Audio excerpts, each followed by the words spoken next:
ان کا ایک بچہ ایسا نہیں آیا جو مجھ سے کچھ پوچھتا اور میں اسے سکھاتا اور خوش ہوتا کہ علم یہ چیز ہے. جو آیا تھا ڈگری کے لیے، جو آیا تھا یہی پوچھتا تھا کہ مضمون کون سا لکھوں اور پیسے اس پہ مارکس کتنے ملیں گے اور کیا ہوگا. یہ ناقدر. اللہ کہتا ہے کہ یہ تینوں صفات، گونگے، بہرے اور اندھے، یہ ایک ہی گروہ میں پائے جاتے ہیں. وہ گروہ بیک وقت اندھا بھی ہے، حق کو نہیں دیکھتا، بہرا بھی ہے، کوئی دیکھے، کوئی دماغ لڑائے تو سوال پیدا ہو. اور اس کے ساتھ ساتھ فرمایا کہ وہ بہرے ہیں اور گونگے ہیں. گونگے ہیں، بولتے ہی نہیں ہیں. اس لیے حق کے متعلق اگر یہ بات کہیں پیدا ہو جائے کہ لوگ بالکل چپ رہے تو اس کا مطلب یہ ہے کہ بات ختم ہو گئی. ایران کی بالکل قدیم تاریخ جو ہے اس میں ایک جگہ آتا ہے کہ بادشاہ بڑا عیاش، ٹیکس لگا دیا گورنمنٹ پہ، پھر اور اس کے پیسے کی طلب بڑھ گئی، پھر اور ٹیکس لگ گیا، پھر اور ٹیکس لگ گیا. ایک دن اس نے اپنے وزیر سے کہا کہ پیسہ تھوڑا آتا ہے، جی چاہتا ہے پیسہ اور آئے. اس نے کہا تو سرکار اور ٹیکس لگا دیتے ہیں، پیسہ آئے گا پبلک دے گی. اس نے کہا مجھے تو ڈر لگتا ہے بغاوت ہو جائے گی، اگر اب ہم نے پیسے کا تقاضا کیا تو کچھ نہیں ہوتا. آپ صرف یہ کریں کہ حکم جاری کر دیں. انہوں نے حکم جاری کر دی. بڑا حیران ہوا جب لوگ پیسہ دیتے رہے. اس نے کہا یہ لوگوں کو ہو کیا گیا ہے، لوگ اٹھتے نہیں. تو ایک دن ایسے وقت جب تصویریں یہ چیزیں ہوتی نہیں تھی تو ایک جگہ جا کر کھڑا ہو گیا اور اس سے کہا پبلک کا جائزہ لوں کہ لوگ کرتے کیا. ٹیکس اس سے لگا دیا کہ جو بھی شہر کا پل کراس کر کے جائے گا اور پیسہ کما کے لائے گا واپسی پہ اتنے پیسے دے گا. جا کے کھڑا ہو گیا. لائنیں لگی ہوئی ہیں، لوگ شام کو واپس آ رہے ہیں، اپنے اپنے گھر جا رہے ہیں، اپنے اپنے پیسے جمع کرا رہے ہیں. تو اس نے اعلان کیا کہ لوگوں میں تمہارا بادشاہ ہوں ایران. لوگ بڑے خوش ہوئے. تو اس نے دیکھتا رہا، چلا گیا، پھر آیا.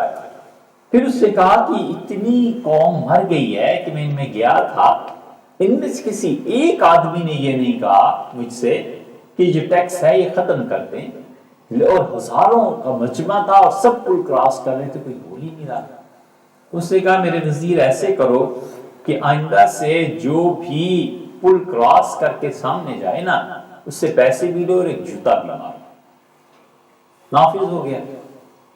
پھر ایک دن چلا گیا، اسے دیکھا لوگ جوتے بھی مار رہے ہیں، فوجی لوگ کھڑے ہیں، فوج جوتے بھی مارتی ہے اور پیسے بھی دے رہی. تو اس نے لوگوں سے کہا کہ میں تمہارا بادشاہ ہوں، وہ بات تو بتاؤ.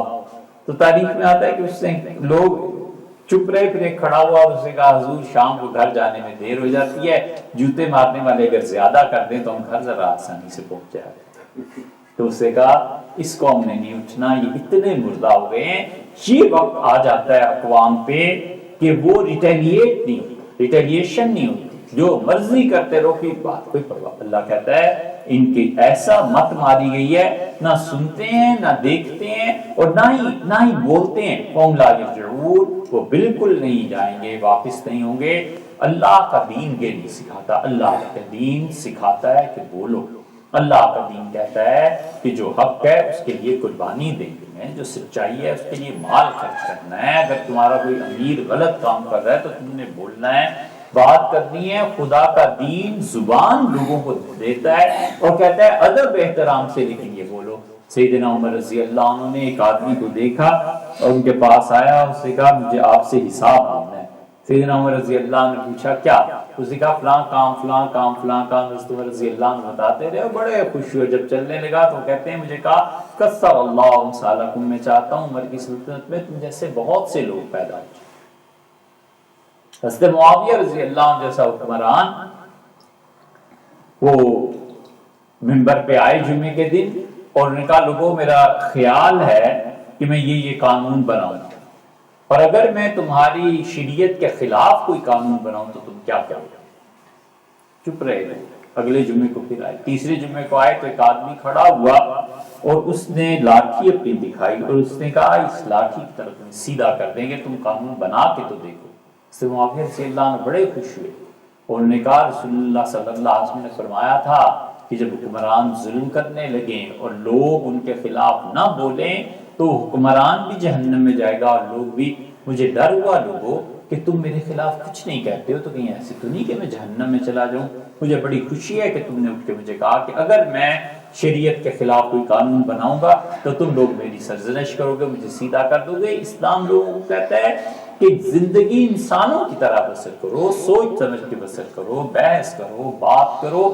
یہی وہ بنیادی طور پہ چیز تھی کہ خلفائے راشدین جیسے لوگ بھی ملک میں کوئی قانون, کوئی حکومت, کوئی چیز آ کے بات کرتے تھے, جمعے میں لوگوں کو کہتے تھے, لوگ اس پہ بحث کرتے تھے, پھر کہیں جا کر کوئی قانون پاس ہوتا تھا کہ اچھا جی یہ قانون بنا دیں, یہ نہ بنائیں, اس طرح کر لیں, اس طرح کر لیں.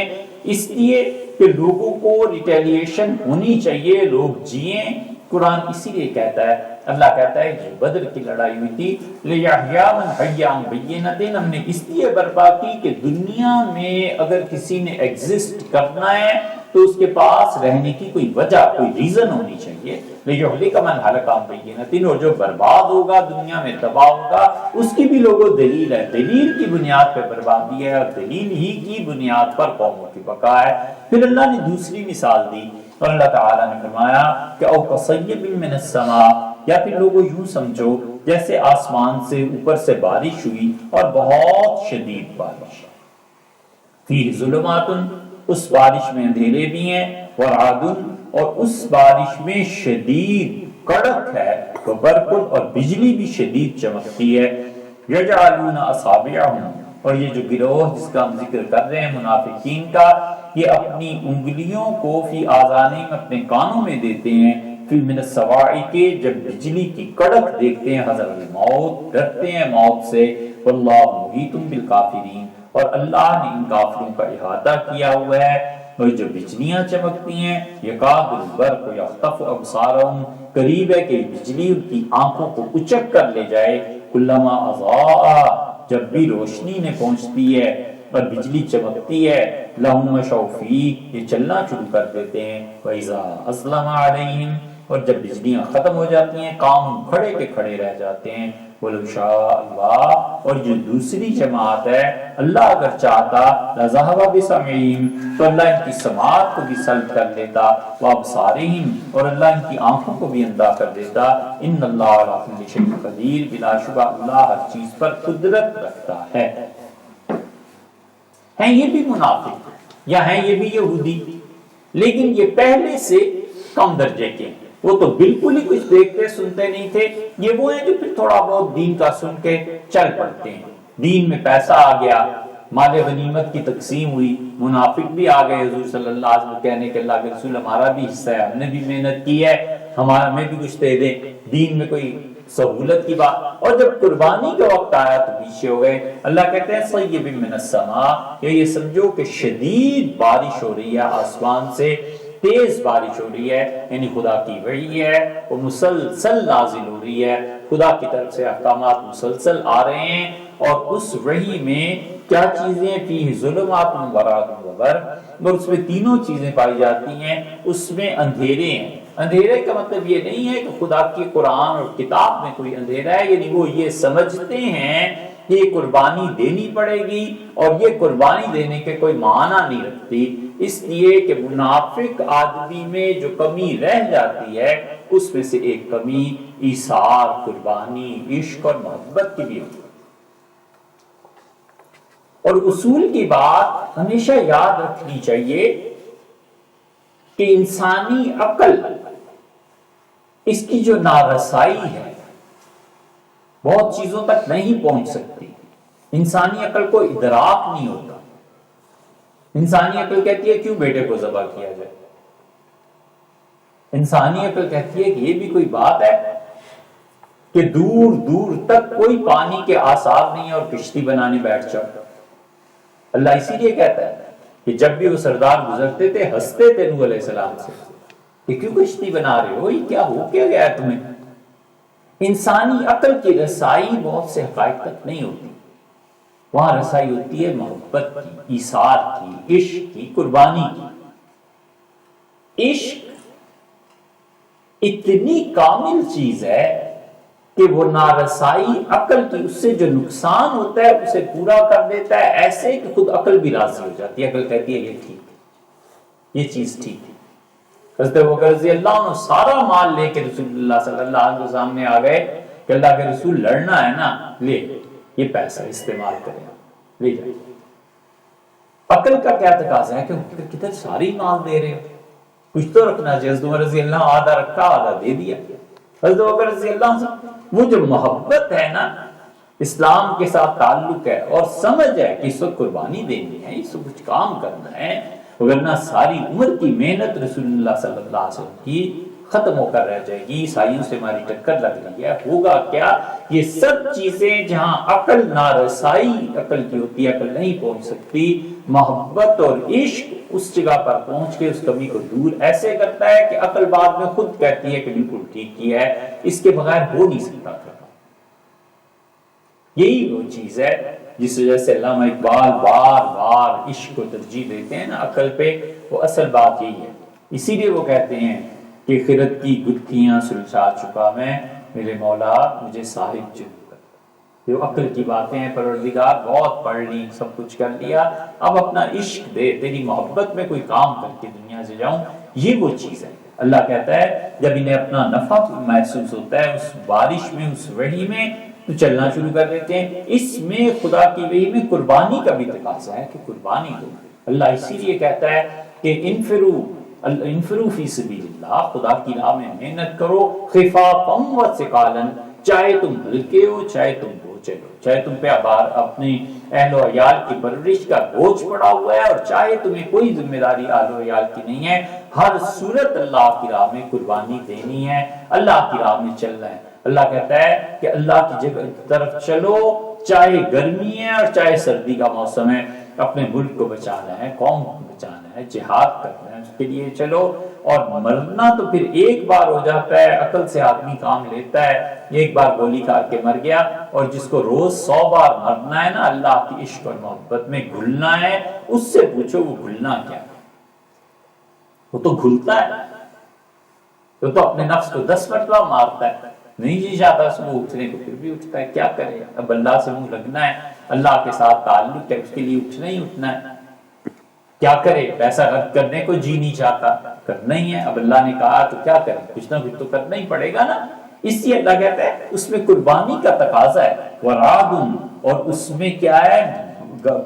بادلوں کی گرج ہے، برقن، اور بجلی ہیں، بجلیاں کونتی ہیں، اور بادل شدید طور پہ گرجتے ہیں اور شدید اندھیرے ہیں، یجعلون اصابعهم فی آذانہم، اور یہ منافق اپنے کانوں میں انگلیاں ٹھونس لیتے ہیں، من الصواعق، صاعقہ کہتے ہیں بجلی ایسی جو گرے بھی اور چمکے بھی، تو اوقات بجلی چمکتی ہے گرتی نہیں ہے، لیکن صاعقہ ایسی بجلی جو چمکتی بھی ہے اور پھر اس کے بعد کہیں نہ کہیں ہو جا کر گر جاتی ہے۔ اللہ نے فرمایا حذر الموت، موت کے خوف سے یہ اپنے کانوں میں انگلیاں دے لیتے ہیں، یعنی خدا کی وحی کو نہیں سنتے کہ چونکہ حکم ہم تک پہنچا نہیں ہے لہٰذا ہم سے کس نے پوچھنا ہے، حالانکہ ایسے نہیں ہوتا۔ اللہ کے وہ احکامات جو فرض اور واجب کے درجے میں اگر مومن ہو گیا ہے تو یہ اس کی ڈیوٹی ہے کہ اس کا علم حاصل کرے، اسے پتا ہے کہ نماز پڑھنی ہے تو نماز کیسے پڑھنی ہے تاکہ سیکھے گا کہیں سے، اسے پتا ہے کہ زکوٰۃ فرض ہے، زکوٰۃ کا علم حاصل کرے، نکاح فرض ہے تو نکاح کا علم حاصل کرے، نکاح کرنا اس کے لیے ناجائز ہے، حرام ہے، مت کرے نکاح، اس کا علم حاصل کرے کہ کرنا ہے، مرنا ہے پتہ ہے آج نہیں تو کل کسی وقت چل بسوں گا، وراثت رہ جائے گی، کروڑوں روپے پیچھے رہے، لاکھوں روپے رہ جائیں گے، بچے کیا کریں گے؟ شریعت میں کیسے اسے چاہیے کہ وراثت کا علم حاصل کرے، نہیں کچھ بھی ہے، اسے پتا ہے میری وراثت کچھ ہے ہی نہیں، میں تو ویسے ہی اللہ نہ کرے لیکن قرض میں مر جاؤں گا تو نہ وراثت کا علم، قرض کی بھی تفصیل دیکھیں کیا تو اس لیے جو چیزیں کسی انسان پہ فرض ہیں اس کا علم حاصل کرنا بھی فرض ہے، نفل کا علم حاصل کرنا نفل نہیں اس سے پڑھنے نہ پڑھے، علم نہیں حاصل کیا نہ کرے، ہر آدمی کو کوئی مفتی تھوڑی بنانا ہے، جتنا جس پہ فرض ہے اتنا علم حاصل کرنا ہے، نکاح نہیں کیا اب تک کسی وجہ سے نہ کرے علم حاصل کوئی پرواہ نہیں، لیکن اگر کرنے کا ارادہ ہے پھر اس کا طلاق نہیں دی، کیا صورت ہے طلاق کے مسائل ایسے ہی خام خواہ، لیکن اگر دینی ہے طلاق تو پھر وہ دیکھے سیکھے کہ شریعت نے کیسے طلاق کو حکم دیا ہے۔ اسی لیے سیدنا عمر رضی اللہ عنہ 3 طلاقیں کوئی دے آتا تھا پٹائی ہوتی تھی، مارتے تھے اسے، یہ 3 طلاقیں دے دی، فرماتے تھے کہ ظالم تم نے کوئی رستہ کھلے ہی نہیں چھوڑا، رہنے ہی نہیں دیا۔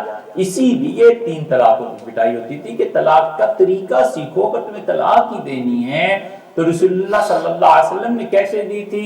طریقہ سے۔ نبی کریم صلی اللہ علیہ وسلم نے طلاق دی، 1 طلاق دی بس اور بات چھوڑ ختم۔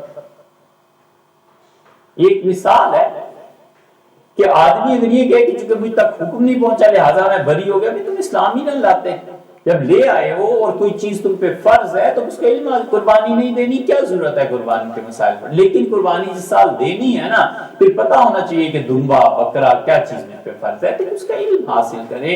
اسی لیے شریعت بار بار ایک سیکوینس طریقہ مقرر کرتی ہے، سب سے پہلے ایمان کے بعد صحیح علم کے بعد صحیح عمل، اور عمل اللہ کے بعد۔ یہ چاروں چیزیں قیامت تک رہیں گی کہ سب سے پہلے ایمان کے بعد صحیح علم حاصل، صحیح علم آ گیا اب صحیح عمل کر لو، صحیح عمل ہے کہ اللہ ہی کے لیے کرنا، کسی کو دکھاوے کے لیے نہیں، کوئی اور مقصد نہیں ہونا چاہیے، بس یہ ترتیب ہے جو قائم ہے۔ رسول اللہ صلی اللہ علیہ وسلم نے ام المومنین حفصہ رضی اللہ عنہا کو 1 طلاق دی تھی، اور رسول اللہ صلی اللہ علیہ وسلم غالباً ارادہ یہی تھا کہ 1 طلاق گزر جائے گی اور پھر دوسری طلاق پڑ جائے گی، پھر خود بخود ہی نکاح ٹوٹ جائے گا۔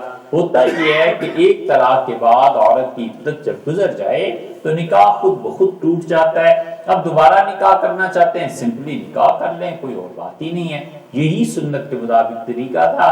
حضور صلی اللہ علیہ وسلم نے 1 طلاق حضرت حفصہ رضی اللہ عنہا کو دی تھی تو وہی جبریل امین آئے، رسول اللہ صلی اللہ علیہ وسلم جبریل میرے پاس آئے اور نے کہا حفصہ کو جو آپ نے طلاق دی ہے اس سے رجوع کریں، انہا صوامتن، یہ بہت روزے رکھتی ہے میرے لیے، قوامتن، رات بھر میری عبادت کرتی رہتی ہے، آپ نے کیسے طلاق کی رجوع فرمائی؟ تو رسول اللہ صلی اللہ علیہ وسلم نے اس طلاق سے 1 سے رجوع فرما لیا تھا۔ اب طلاق دینی نہیں تو ضرورت کیا ہے آخر ان مسائل کے؟ ہر کوئی مفتی تھوڑی بننا ہے، لیکن اگر خدا نہ خواستہ تو پھر اس کا علم۔ اس لیے اللہ کہتا ہے کہ دیکھو یہ کیا کرتے ہیں، کانوں میں انگلیاں ڈالتے ہیں کہ جیسے موت سے بچ جائیں گے۔ وہ مشہور مثال ہے نا کہ شترمرغ پھر ریت میں اپنی گردن چھپاتا ہے کہ شاید وہ بچ جائے گا موت سے، حالانکہ موت تو آئے۔ اللہ محیط بالکافرین، اللہ نے ان کافروں کا احاطہ کیا ہوا ہے، یعنی خدا نے انہیں گھیرا ہوا، خدا کی گرفت سے کوئی نہیں نکل سکتا، خدا کے علم سے اس کائنات کا کوئی ایک ذرہ بھی چھپا ہوا نہیں۔ اس لیے اللہ سے محبت جس چیز کا نام ہے نا، وہ اصل میں اس کے حاضر نہ ہونے کے باوجود اس کی یاد کا غالب رہنا، یہ اللہ کی محبت ہے۔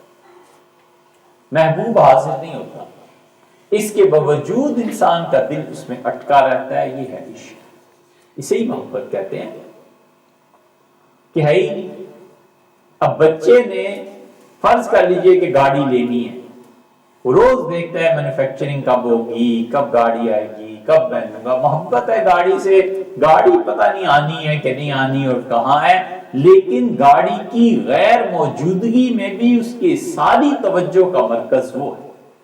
تو محبت ہوتی ہے کہ محبوب کے سامنے نہ ہونے کے باوجود، حتیٰ کہ اس سے نارسائی اس کی وہ نہ پہنچنے کے باوجود، اس کا احساس ہر وقت چھایا رہتا ہے، یہ اللہ کی محبت، یہ اللہ کا عشق۔ آدمی جانتا ہے کہ میں اس دنیا میں سے نہیں دیکھ سکوں گا، جانتا ہے کہ کوئی جسم نہیں ہے جسے میں چھو سکوں، وہ جانتا ہے کہ اللہ کے لیے کوئی چیز نہیں، اس کے باوجود خدا کی یاد میں جو مست رہتا ہے نا، خدا کی یاد ہر وقت۔ اللہ کو ہٹا دیں اس جگہ سے، معاذ اللہ دولت کو بٹھا دیں، تو جس کو پیسے کمانے ہوتے ہیں صبح سے شام تک کے لاکھ اور کروڑ آنا ہے کہ نہیں آنا، وہ اسی فکر میں رہتا ہے، نہ باوجود نہ ہونے کے اس پیسے کے 24 گھنٹے کی فکر ایک ہی ہوتی ہے کہ اب نکلنا ہے، فلاں جگہ جانا ہے، فلاں جگہ، اس لیے کہ دولت محبوبہ ہے، اس کو حاصل کرنا ہے۔ تو محبوب جو بھی ہوتا ہے، وہ انسان ہو، دولت ہو، عہدہ ہو، پیسہ ہو، گاڑی، کوئی چیز، تعالی شان اللہ کی ذات، آدمی اس کے وجود کے بغیر بھی اس کے احساس میں فنا ہو، یہ ہے یہی ہوتا ہے مومن کے ساتھ، اسے اللہ کی یاد، اللہ سے تعلق اتنا قوی اور گہرا ہوتا ہے کہ ہر لمحہ اللہ ہی میں بسر کر رہا ہوتا ہے۔ اللہ کہتا ہے اس کائنات کی ایک ایک چیز اس کا میں نے احاطہ کیا ہوا ہے، تم وہاں کی چاہو گے کہاں؟ تمہاری انٹینشن، سوچ۔ یکاد البرق یخطف ابصارهم، قریب ہے کہ یہ بجلی ان کی آنکھوں کی روشنی چھین لے۔ یعنی بجلی سے مراد یہ ہوا کہ اللہ کے احکامات جو نازل ہوتے ہیں، قریب ہے کہ اتنے سخت احکامات بھی آ جائیں کہ یہ اس دین کو چھوڑ کر بھاگ جائیں۔ لیکن ہوتا ہے یہ ہے کہ کلما اضاء لهم مشوا فیہ، جب بھی خدا کے حکم کچھ نرم آتے ہیں یہ چلنا شروع کر دیتے ہیں۔ رسول اللہ صلی اللہ علیہ وسلم کے پاس آنا، منافق لوگ یہی کرتے تھے، نبی کریم صلی اللہ علیہ وسلم کے پاس آئے، نماز پڑھی، بیٹھے، بات چیت کی، اٹھ کے چلے گئے۔ لیکن اسلام نے جو عزت دی تھی اس کی بنیاد قربانی تھی۔ ایسے ہی تھوڑا ہو سکتا تھا؟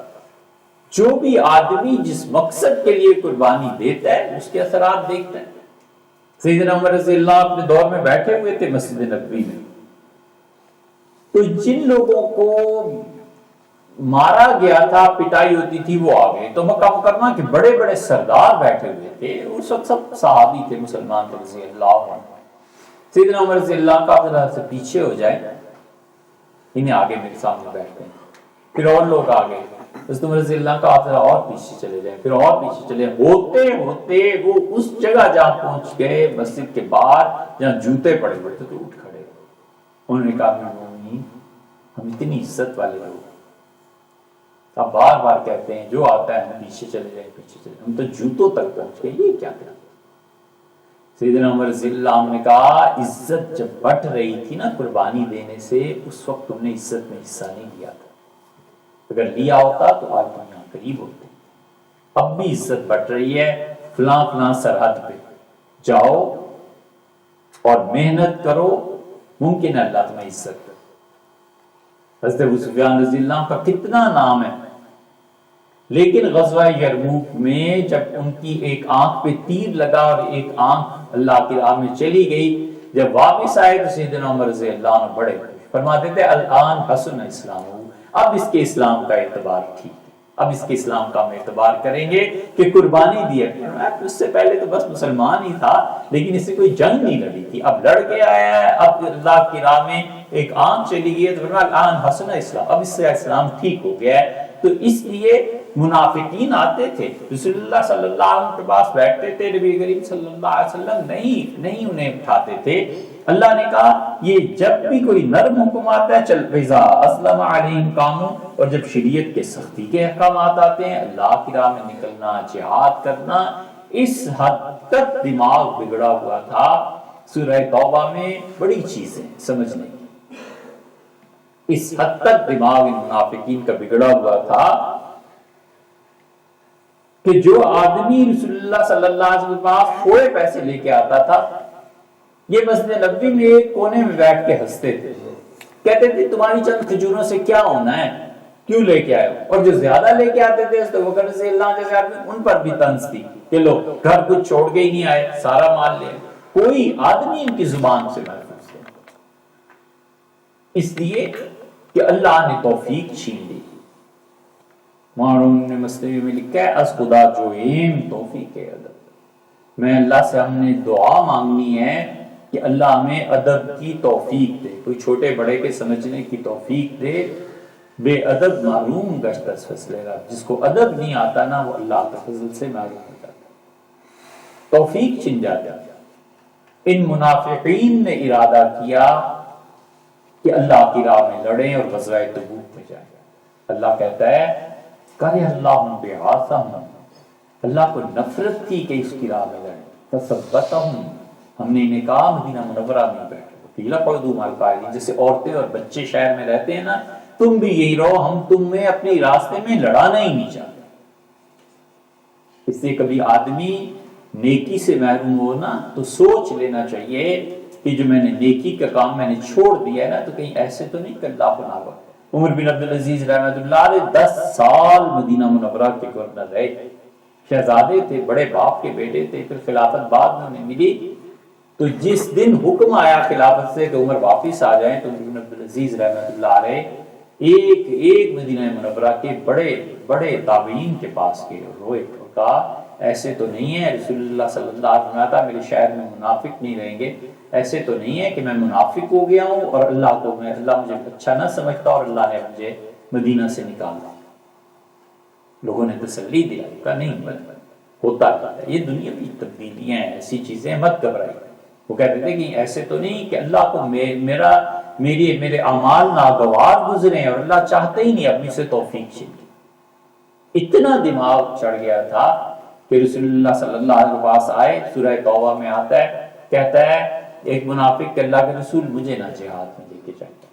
رسول اللہ صلی اللہ علیہ وسلم نے اس سے پوچھا کہ کس وجہ سے؟ قرآن کہتا ہے کہ اس نے کہا کہ ولا تفتنی، اللہ کے رسول میں اتنا خوبصورت ہوں کہ عیسائیوں سے اگر لڑائی ہوئی تو ان کی عورتیں مجھے گمراہ کر دیں گی، مجھے دعوت دیں گی گناہ کی، میں چلا جاؤں گا، مجھے قابو نہیں ہے، تو اس لیے آپ مجھے نہ لے کے جائیں۔ اللہ نے فرمایا الا فی الفتنۃ سقطوا، اس سے کہیے کہ تم لوگ اس سے بھی بڑی گمراہی میں گر گئے، چلے گئے۔ مطلب یہ کہ وہ تو پھر کوئی گناہ کی بات تھی نا، یہ تو ایسی چیز ہے کہ اللہ نے جہاد کی توفیق ہی چھین لی ہے، ساری زندگی خدا کے راستے میں محنت ہی نہیں کر سکتے، چھٹی تو پھر کوئی گناہ تھا کہ چلو معافی ہو جاتی، اللہ نے توفیق ہی چھین۔ اللہ نے کہا کہ میں چاہتا ہی نہیں تم، اس لیے اللہ کہتا ہے کہ دیکھو ان لوگوں کو اذا اسلم علیہم قام، پھر کھڑے ہو جاتے ہیں، ولو شاء اللہ لذهب بسمعهم وابصارهم، اگر اللہ چاہتا تو یہ تھوڑا بہت دین پہ چلنے کی توفیق ہے نا، خدا اسے بھی چھین لیتا۔ اللہ کے دین پہ چلنے کی توفیق چھیننا کبھی تو ہو جاتا ہے بے ادبی سے، کہ ادب اور احترام نہ کرتے، بڑی سخت چیز ہے۔ نبی کریم صلی اللہ علیہ وسلم کی بے ادبی، اللہ کی بے ادبی، اللہ نے جن چیزوں کو شعار بنایا جنہیں دیکھ کے خدا یاد آتا ہے، مسجدیں، عبادت گاہیں، مندر، گرجے، یہ سب چیزیں اللہ کی یاد دلاتی ہیں۔ اگرچہ گرجا اور مندر بظاہر ہمارے نزدیک ٹھیک ہے، کفر کے مراکز ہیں، لیکن اس کے باوجود اسلام کہتا ہے انہیں نہیں مٹاتا۔ حضور صلی اللہ علیہ وسلم جہاد کے لیے بھیجتے تھے، فرماتے تھے کہ جہاں یہ عبادت کر رہے ہو نا، کسی مذہب کی عبادت گاہ کو نہیں چھیڑو۔ پھر فرماتے تھے کچھ لوگوں کو دیکھو گے وہ اپنے بتوں کی عبادت میں مصروف ہیں اور تمہارے ساتھ جنگ نہیں کر رہے، خبردار انہیں کچھ نہ کہنا۔ بتوں کو توڑنے تک سے منع آیا ہے کہ انہیں نہیں توڑا جا سکتا۔ حنفی فقہا کہتے ہیں رسول اللہ صلی اللہ علیہ وسلم نے جو توڑے اور مکہ مکرمہ میں جو صفائی ہوئی، اس کی وجہ یہ ہے کہ وہ گھر اصل میں خدا کی توحید کے لیے بنایا گیا تھا، یہ چیزیں تو بعد میں ایکسٹرا اس میں شرک کو لا کے داخل کیا گیا ہے، اور اسلام کو ایک جگہ چاہیے کہ اپنا مرکز بنانے کو، اس سے اسے وگرنہ سیدنا عمر رضی اللہ عنہ کے زمانے میں مصر فتح ہوا ہے، یہ حرام مصر جو ہے، یہ ساری چیزیں سیدنا عمر رضی اللہ عنہ اڑا نہ دے، کسی نے کچھ نہیں کی۔ انہوں نے کہا چھوڑ دو ان چیزوں کو، جو بھی خدا کی عبادت جس رنگ میں کر رہا ہے نا، تم سے لڑنے نہیں آیا، مت چھیڑنا، اس لیے کہ اللہ جانے اور وہ جانے۔ اسلام کو جبر سے تھوڑی، مسلمان تھوڑی کر لینا ہے جبر سے، بس ٹھیک ہے۔ اس لیے اللہ کہتا ہے کہ دیکھو یہ توفیق چھنتی ہے بے ادبی سے، کسی بھی مذہب، ادب احترام، اس مذہب میں خود نہ جائے، مگر یہ بھی نہیں ہے کہ ان کی بے ادبی کرے، ان کی بے احترامی کرے، یہ نہ کرے، توفیق چھن جاتی ہے۔ اسی طرح دوسری وجہ کبھی کبھی یہ ہو جاتی ہے کہ انسان پر غفلت طاری ہو جاتی ہے۔ غفلت جس سبب سے طاری، اس سبب کو دور کرنا چاہیے۔ زیادہ پیسے کے چکر میں غفلت ہو گئی نماز سے، ذرا کسی اور چکر میں پڑ گیا، تو اپنے آپ کا خود تجزیہ کر کے اللہ نے جو عبادت فرض قرار دے دی ہے، دل لگے نہ لگے اس کام کو کرے، جی چاہے نہ چاہے، اللہ نے ایک چیز ضروری قرار دے دی ہے، اور اللہ کا قرب جتنا اپنے نفس کو قابو کر کے خدا کی عبادت میں ملتا ہے نا، اللہ کا اتنا قرب جی کے چاہنے سے نہیں ملتا۔ گرمی ہے، نہایا، چلو نماز پڑھ، بالکل ٹھیک ہے، گرمی ہے، پسینہ ہے شدید، سخت تنگ آیا ہوا ہے، اور دل نہیں چاہتا، اس کے باوجود نماز پڑھتا ہے، یہ نماز خدا کا زیادہ قرب دلاتی ہے۔ وجہ اس کی یہ ہے کہ دل کا نہ چاہنا جو ہے نا، یہ ایک پورا فیکٹر ہے۔ آدمی اپنے آپ کو اصول ڈسپلن کی زندگی پہ رکھتا ہے وہ زیادہ، اسی لیے رسول اللہ صلی اللہ علیہ وسلم سے نیکی، حضرت عائشہ رضی اللہ عنہ کہتی ہیں رسول اللہ صلی اللہ علیہ وسلم فرماتے تھے کہ قل و ادیم، تھوڑا عمل کرو چاہے لیکن مسلسل کرتے رہنا، مسلسل کرتے رہو، اللہ کو زیادہ اچھا لگتا ہے۔ ایک دن 100 نفل پڑھ لیے پھر سارا سال غفلت ہو رہی ہے، روز 2 نفل ہی پڑھتے ہیں بس، ٹھیک ہے ساری زندگی اب پڑھنا ہی ہے، 10 مرتبہ درود شریف پڑھنا ہے، ساری زندگی اب پڑھنا ہے، 10 مرتبہ ہر دن پڑھنا ہے۔ یہ نہیں ہے کہ ایک دن 1000 بار پڑھ لیا اور پھر سارا مہینہ چھٹی ہو گئی۔ اس لیے اللہ کہتا ہے کہ دیکھو کہ یہ جو توفیق ہے نا، وَلَوْ شَاءَ اللَّهُ لَذَهَبَ بِسَمْعِهِمْ وَأَبْصَارِهِمْ، اگر اللہ چاہتا تو یہ تھوڑی بہت توفیق بھی ان سے لے لیتا۔ ان اللہ علی کل شیء قدیر، اللہ ہر چیز پر قدرت رکھتا ہے۔ اللہ تعالی کی قدرت، امکان، یہ سب چیزیں مفسرین نے اس پہ بحث کیا، وہ ہمارا موضوع نہیں ہے اس وقت کا، لیکن اللہ ہر چیز پر قدرت رکھتا ہے۔ اللہ کی قدرت پر نگاہ رکھ کے آدمی کو اللہ سے معاملہ کرنا چاہیے۔ اللہ سے ایسی چیزیں مانگنا جن کو خود اللہ نے منع کر دیا ہے نہیں کرنی چاہیے، یہ بہتر۔ اگر کوئی آدمی اللہ سے نبوت کی دعا مانگنے لگے کہ مجھے ملے، یہ کفر ہے، اس لیے کہ اس ایک عقیدے کا انکار کر رہا ہے نا کہ حضور صلی اللہ علیہ وسلم خدا کے آخری نبی، تم کس کھاتے میں۔ اسی طرح وہ چیزیں جو ناممکنات میں سے ہیں ان کو اللہ سے طلب کرنا، آسمان گر جائے، بہت سی اس کی مثالیں دی جا سکتی ہیں۔ اللہ کی قدرت کا مطلب یہ ہے کہ اللہ تعالیٰ سے آدمی جتنی چیزیں بھی مانگتا ہے امکان کے دائرے میں رہ کر مانگنی چاہیے، اور اس غلط فہمی کا ازالہ ہونا چاہیے کہ بسا اوقات شیطان کے سبق انسان کو سکھاتا ہے کہ اللہ کیسے اسے کرے گا۔ اس وقت اللہ کی قدرت کو دیکھنا چاہیے، اپنے آپ کو نہیں دیکھنا چاہیے۔ مثلا ایک آدمی کہتا ہے کہ اے پروردگار مکان دے، تو اللہ کے لیے کیا مشکل ہے مکان دینا؟ اب وہ کہتا ہے میں اپنے آپ کو دیکھوں تو میرے پاس 10,000 بھی ہے، تو تم اپنے آپ کو دیکھتے پھرتے ہو، اللہ سے مانگو، اللہ کے لیے تو ممکن ہے نا۔ جو چیز حق تعالی شان کے لیے ہے اور عالم امکان میں جائز ہے، اسے اللہ سے طلب کرنے میں کوئی مذائقہ نہیں ہے۔ انسان اپنی عاجزی اور اپنی کمی پر اللہ کو قیاس نہ کرے، حق تعالی شان اس سے بڑھ۔ اسی لیے رسول اللہ صلی اللہ علیہ وسلم نے فرمایا لوگوں اللہ سے ہمیشہ یقین کے ساتھ مانگو، کبھی یہ نہ کہو کہ اللہ اگر ایسے ہو جائے تو اگر ایسے ہو جائے۔ یہ ویسے بھی اگر کا جو لفظ ہے نا رسول اللہ صلی اللہ علیہ وسلم سے زیادہ پسند نہیں کرتے تھے۔ آپ نے فرمایا فَإِنَّهَا تُفْتَحُ بَابَ الشَّيْطَانِ، شیطان کا دروازہ کھلتا ہے، کاش اگر ایسے ہوتا، ایسے ہو جاتا، ایسے ہوتا۔ اور جب تمہیں ذہن میں زیادہ آئے نا، اس سے مایوسی پیدا ہوتی ہے نا کہ کاش یہ عہدہ مل جاتا یار، اگر میں اس وقت اگر میں یہ کرتا۔ کیوں مایوسی میں جاتے ہو، دکھ اور تکلیف میں جاتے ہو؟ حضور صلی اللہ علیہ وسلم فرمایا جب ایسی باتیں ذہن میں آنے لگے نا تو پھر یہ کہا کرو کہ ما شاء اللہ کانا وما لم یشاء لم یکن، جو یار اللہ نے چاہا ہو گیا، اللہ ہی کو منظور نہیں تھا نہیں ہوا، ختم۔ مایوسی کا دروازہ ہو، شریعت بار بار اس ڈپریشن سے نکالتی ہے۔ مت افسوس کرو جو ہو گیا، لا تاسو لا ما فاتکم، جو چیز زندگی میں ہاتھ سے نکل جائے اس پہ حد سے زیادہ افسوس نہ کرو۔ ولا تفرحوا بما آتاکم، جو کچھ ہم دے دیں تمہیں اس پہ آپے سے باہر نہ ہو جاؤ، اتنی خوشی نہ منانے لگو کہ دوسروں کو دکھ پہنچے۔ بس درمیان کی راہ جو نکل کے ہاتھ سے اب نہیں ہونی تھی، فَإِنَّا تُفْتَحُ بَابَ، شیطان کو دخل اندازی کا موقع ملتا ہے، تمہارے دماغ میں خدا سے مایوسی پیدا کرے گا، مت کرو ایسے، یہ کہو ماشاء اللہ کانا، اللہ کو یار ایسے ہی منظور، اللہ کو منظور تھا، وما لم یشاء لم یکن، اور جو اللہ نہ چاہے وہ کبھی بھی نہیں ہو سکتا۔ اس لیے مشیت باری تعالیٰ کے حوالے کر دینا چاہیے۔ تو یہ دعا کی بھی تلقین کی گئی کہ اللہ سے مانگو تو اللہ تعالیٰ کی صفات، اس کی قدرت، اس پہ نظر رکھو اور اپنی آج سے